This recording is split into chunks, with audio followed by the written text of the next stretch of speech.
Good morning, it's Melissa, Mother Lover for Life 100%, coming to you doing the Sacred Path cards again today.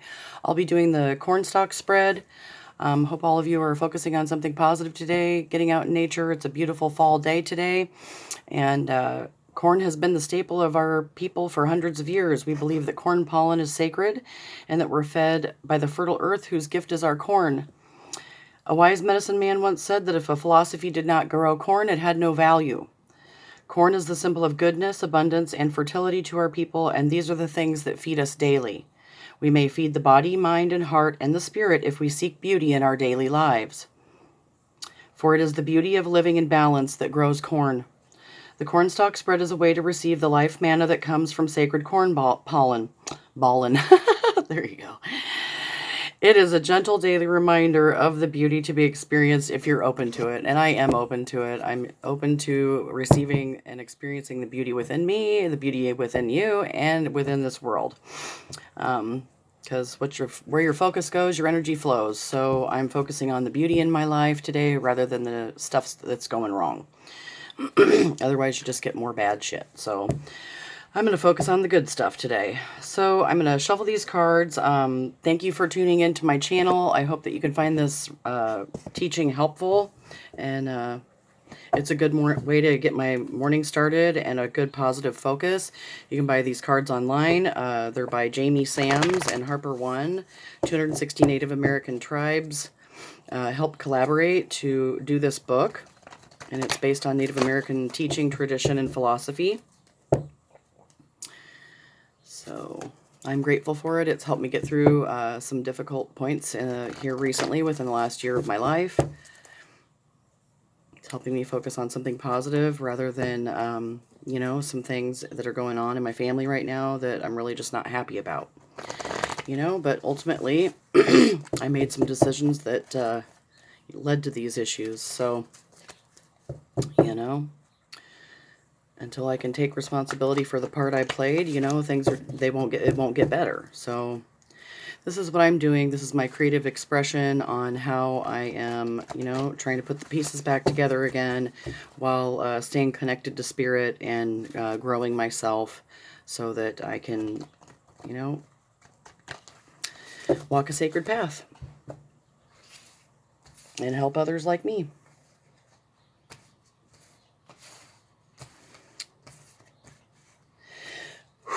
So I just ask my angels, ascended masters, great mystery, great spirit, the ancestors, Mother Mary Magdalene, and Jesus Christ to come into this reading, helping me speak directly from my sacred heart with truth,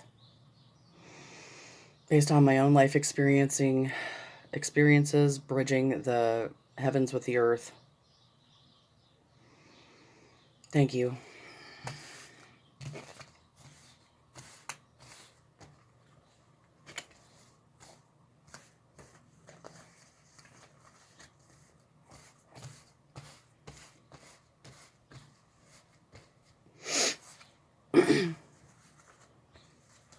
So I listened to a little music this morning.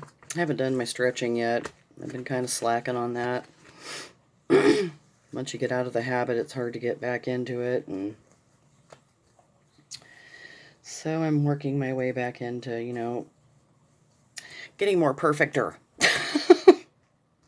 It's a challenge. So I'm going to drink some green juice, go to a meeting this morning, and enjoy the company of some people that are, trying to be well, and then probably go take a walk in nature and enjoy this beautiful Sunday because it's lovely out. Okay, so 4 cards. The first card is the root card. It denotes the beauty that can be experienced if I connect to Earth Mother. Or it can speak of the root of the problem if I'm in turmoil about a life situation. The root card can also allow you to see the resources available through connecting to Earth Mother. So, sorry the lighting keeps going weird, but it's probably the sunlight's coming through the window and, it is what it is. All right. So 1, 2, 3,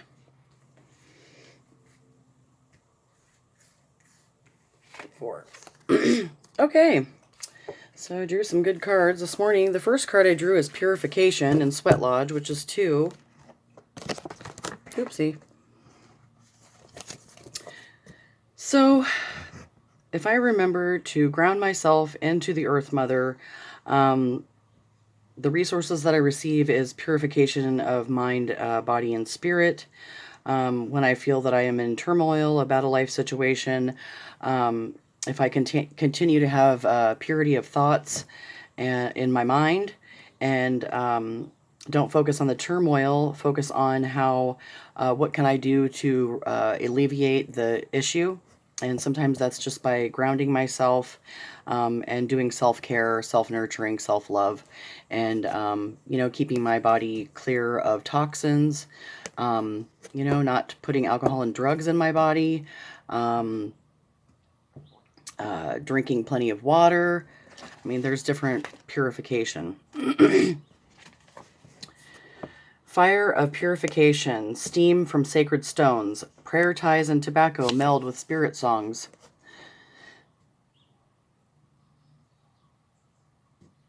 So the purpose of the Sweat Lodge is to purify the body, mind, and spirit so that a new sense of self may be present on the path. Sweating is one of the things that you do in the lodge, but is not the only reason why you enter the ceremony of the lodge.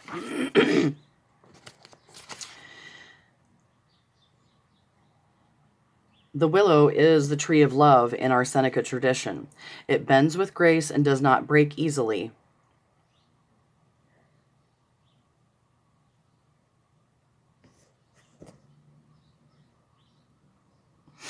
Some purification ceremonies begin or end with a pipe ceremony, and others do not, depending upon the purpose of the sweat. In humbling ourselves and crawling through the opening to the Purification Lodge, we are asked to check our egos at the door. Since sacrifice originally meant to make sacred, approaching every act of life in a sacred manner is the Indian way. Willow is our reminder of the cleansing love necessary for that growth to occur. The cleansing can be gentle and healing if you're willing to approach it in a sacred manner. It may be time to cleanse negative thoughts or attitudes. From another point of view, if you have people pulling you down and stopping your forward movement, cleaning away the barriers is called for here. Whether the purification is one of mind, body, or spirit, emotions, attitudes, it really makes no difference. The constant rule of the Sweat Lodge card is that humility and purification always make way for new life force to enter. Remember that once the rust is removed, you may shine in your own right. So that's what I'm doing today. I'm grounding myself. I listen to some grounding meditations, and that in the night I leave it on all night long, and that's what helps me heal my brain and my subconscious mind. My subconscious, that's how I've done it in the past, to purify my subconscious and tap into my higher self, and purify, the junk that gets in from, external things. So right now I do have purification of the body, mind, and spirit, but it's a constant daily practice. So I'm grateful for the purification that I have today, and that is my root and my resources available. I can tap into those because I'm removing the rust so I can shine in my own right. So that's number one, to stay pure of mind, body, and spirit, and pure heart. Speaking from my sacred heart and walking in truth. So the number 2 is the second card, which is the stock card, and it can express the attitude needed to walk in beauty and in balance. The stock card can also denote the lesson you need to learn, so you may be a bridge between the path of understanding and the crooked trail. This human bridge is a peacemaker, true witness, or healer. You may be called upon to take one of those roles at any time. The courage, talent, and or ability needed to be a human bridge is supported by the stock card. So the stock card is Fertility Kokopelli, number 14. So Kokopelli fertility is what is supporting my courage, talent, and ability.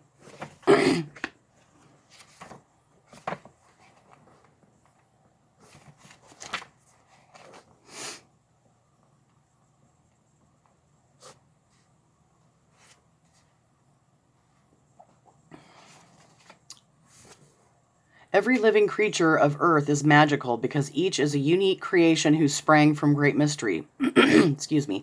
This magic is our personal medicine, which manifests itself as our gifts, talents, and or abilities. Fertility in life can be called to us through an active seeking when we use the magic inside of ourselves rather than allowing it to gather dust. Kokopelli plays the flute and weaves the magic of his songs to remind us that magic is no more than a change of consciousness.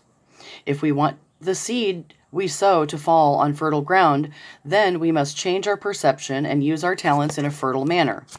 If Kokopelli has lured you with his magical flute, it is time to listen to his song. This song is one of fertility. You are being asked to use your talents to create fertility in some area of your life. If things have been slow moving, Kokopelli's song is saying that whatever you intend to plant at this time will be very productive for you. Planting seeds for the future takes effort on your part, so now it is time to use your skill and resources to make use of the magic. If you have a project to begin or an idea to develop, the time couldn't be better. Shift away from any old limiting ideas and move forward. The time is now and the power is you.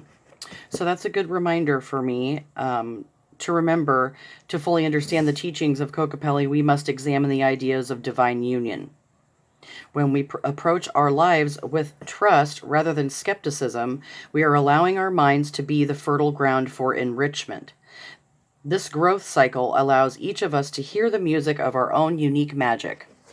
So that's a good reminder today that I have my own unique magic that is backed by fertility, Kokopelli, and I am a human bridge, peacemaker, and true witness and healer.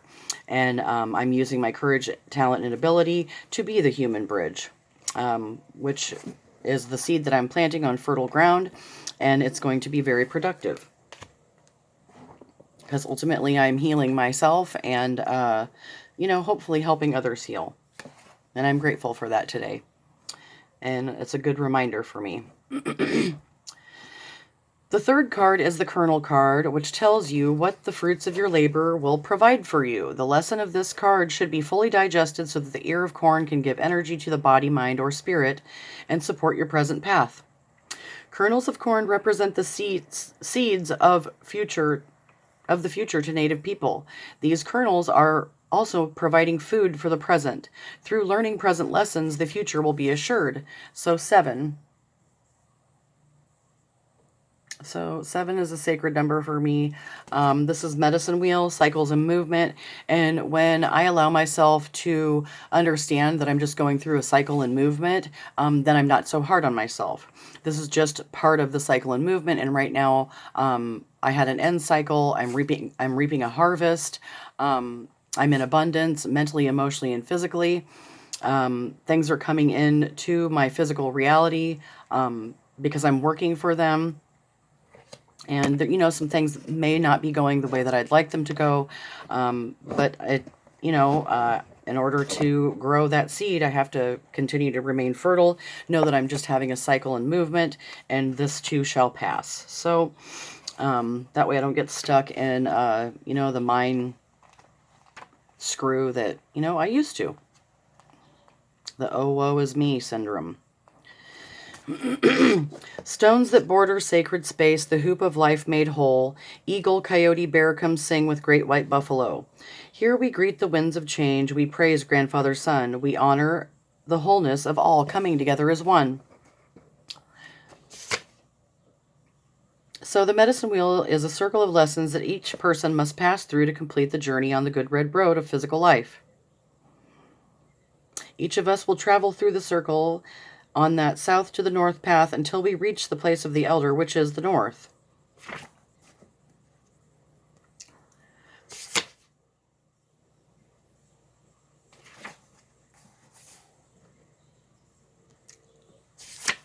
Our native nations are gathering the teachings and preparing the way for the fifth world of peace by returning to ceremony, ritual, and using the wisdom of the ancestors to heal any old wounds and bitterness. The spirit of the people is returning, and the whirling rainbow of peace is mending our hearts. The medicine wheel card portends a time of cycles and or movement.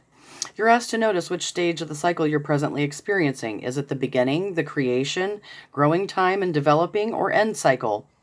How you look at where you are will assist you in clarifying what you need to do next. Any retreat, hesitation, or stopping has now ended. This card With this card, you're being put on notice that stagnation is over and new beginnings have taken root in the present. Don't get caught in old patterns. Notice which direction on the medicine wheel will assist you in forward movement, and apply the lesson to your life.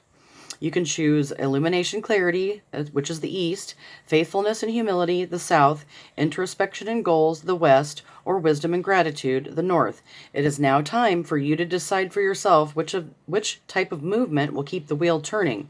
In all cases, the medicine wheel card assures you that life continues. The quality of the new cycle depends on you, your actions, and attitudes towards growth.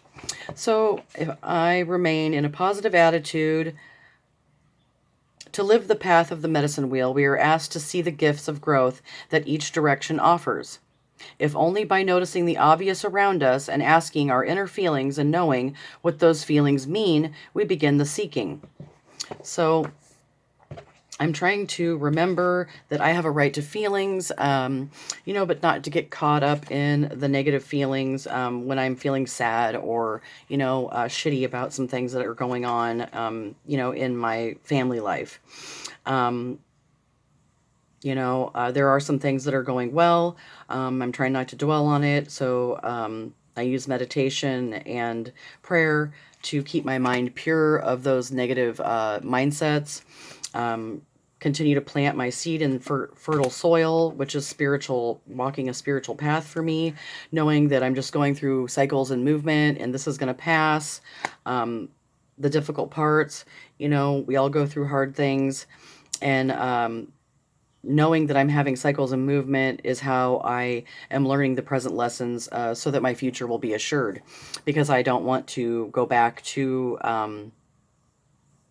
the way that I was living, because I was not planting a seed in fertile soil. I was just trying to survive. So if I have a healthy attitude toward growth and let these new cycles begin, and realize that I'm not retreating, hesitating, or stopping, I allow the new stage to begin and take root in the now. So that's what I know from past experience. And I'm grateful for that lesson today, because it's been a long time coming. The fourth card is the Corn Mana card, which denotes how your corn silk is catching the sacred pollen and bringing abundance to your life. If you're feeling the fear of scarcity, and I'm not, because I've went without everything, and I know that does not draw anything good into my life when I'm in a lack of mentality. The Corn Mana card will represent the lesson you need to learn to realign with the field of plenty. If your life and personal philosophy are growing corn, which I do believe they are, this card shows you how to continue growing. So, Sacred Space, 44. Respect. So, there's a book by Denise Linn called Sacred Space. It's a beautiful book. I recommend buying it and reading it. It was very helpful for me along this journey.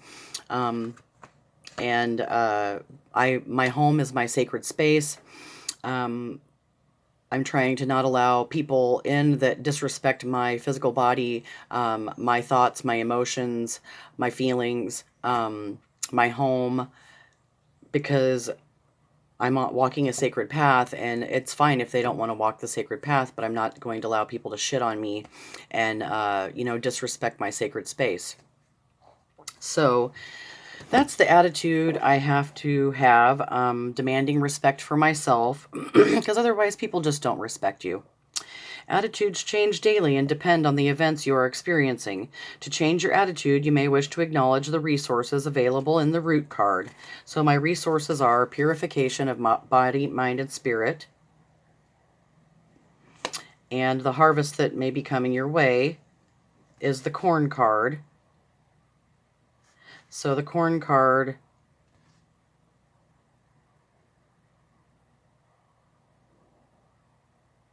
the Corn Mana card. So the corn card is respect. So if I stay pure of body, mind, and spirit, and treat myself with respect, that's what I am mirroring to the external world. And if I respect myself, then in turn, other people will respect me. So the stock card, which is the second card, which is fertility. The stock card is the attitude that will bring abundance into physical form. So if I continue to think and grow my spiritual seed in my fertile mind, always staying on the sacred path, being pure of body, mind, and spirit, respecting myself and others, and having a good attitude about it, that's how I'm going to draw abundance to my life, whatever abundance that might be. Abundance of good friends that support my present path, that are walking a sacred path as well, that respect themselves. Abundance comes in many forms. When I'm in an abundant mindset and don't allow other people to run my emotions due to their lack of respect for themselves, then I can continue being fertile, not allowing others to take a shit in my brain. That's just the honest truth. Great Mystery, teach me to honor the laws of sacred space, the customs and traditions of every creed and race. Great Mystery, teach me to develop the talents that I own and to behave with reverence in another's home. Great Mystery, teach the child in me to accept with grace the part of sacred mystery found in every space. So, that includes other people respecting my home and to behave in my home. So, and if they can't, then I just say, okay, you gotta go. And I don't feel bad about it anymore. I used to allow people to, disrespect me, and nope, not anymore. Every creature being has its own territory and respects the territory of another animals. Two-leggeds also have personal space that, if respected, becomes sacred. Defining our boundaries is important. For instance, if we have a house guest and we do not give ground rules we expect to be maintained in our home, we will certainly be angry if unspoken rules are broken. The anger is usually at ourselves for not discussing the ground rules in the beginning. Well, I discussed the ground rules in the beginning and was still not respected. So, that's where it gets a little hairy and you end up having to, dismiss people from your home. And then when they come around again, you just can't let them in until they can respect themselves in your sacred space. Then, they're done. That's what I've had to deal with and handle it, like a big girl. The damage done to a child when his or her sacred space is invaded at an early age may require a lifelong healing process. The damage can be created through physical or emotional abuse, the destruction of belongings, the refusal to allow the child an opinion, favoritism of a child over another by parents, not honoring the child's freedom of choice when selecting clothes or toys, neglect, or constant mother smothering. These instances teach a child through example that nobody is to be respected, and in turn the child may become self-destructive. When a child believes that his or her space, belongings, or persona are not held in high regard by other, he or she often carries that legacy of abuse into the future life situations and relationships. So I have to be mindful of that because, I've lived most of my life like that. Not respecting myself due to molestation as a child and abuse, and you don't know till you know. So children grow when they're allowed to use their own creativity, imagination, intuition, and self-reliance. This special place is not visited by the parents without an invitation from the child. So children need their own sacred space, and so do adults. One of the most important elements in instilling understanding of sacred space is to allow children to develop the talents they have through posing questions that will allow them to think for themselves. Sacred space insists on respect for the possessions, ideas, homes, and persons of others. This also applies to demanding it for the self. Mark your territory. Respect yourself so that others will see that reflection in themselves and in how they deal with you. Be willing to say no. Sacred space means that you consider your body, feelings, and possessions sacred and will not allow others to abuse them. Only invite those who have earned the right into your sacred space. You are the one who sets up how other people treat you, by how you treat yourself. In all cases, the respect you show yourself and other life forms determines on how you relate to the planetary family. If you allow others to be destructive in your sacred space, on some level you don't have the guts to be disliked. It's not important to be liked by others, but it is important to be able to live with yourself. Happiness begins within. So I'm going to respect myself. The time is now, and the power is in understanding the validity of each life form's right to life. So I'm grateful for that lesson today. When I stay pure, body, mind, and spirit, know that I have fertile ground in my mind and my sacred heart, that I am growing my seed in fertile ground, and that I'm going through cycles and movement, and some hard lessons were learned. And in order to keep the cycle moving, I have to stay in gratitude and wisdom, or you stay in whatever you don't stay in one. You just where you pick one, and then that's what's going to keep it moving rather than stopping. Otherwise, the wheel stops and then you get stagnant, and I don't want to do that anymore. It's painful. So, and in order to keep the cycle of movement, I stay in gratitude and wisdom and respect myself, so that is what I'm mirroring to others, so that they in turn will respect themselves and see a good reflection in me. So I'm grateful for those lessons today. I'm grateful to accept where I'm at on this sacred path and know that it's okay to not be perfect and that I'm going to screw up sometimes. And, Great Mystery will help me, when I need a hand up. And as long as I'm seeking the silent places of my spirit and respecting myself and others, and continue growing. So I'm grateful for those lessons today. I hope that you can find this reading and teaching helpful for a morning focus. Thank you for tuning into my channel. Please like, subscribe, and share. Please give me a thumbs up if you found this helpful. And I hope you have a beautiful, blessed day. Get out in nature, do some meditation, eat some super greens or drink them in some juice, and purify your body, mind, and spirit, because it's making me feel better. And sometimes I use light language. There's a lot of different ways to heal yourself. So water therapy is really good too. So thank you very much. I hope you have a beautiful, blessed day and continue healing on this sacred path. Peace. Mother Lover out. Have a good day.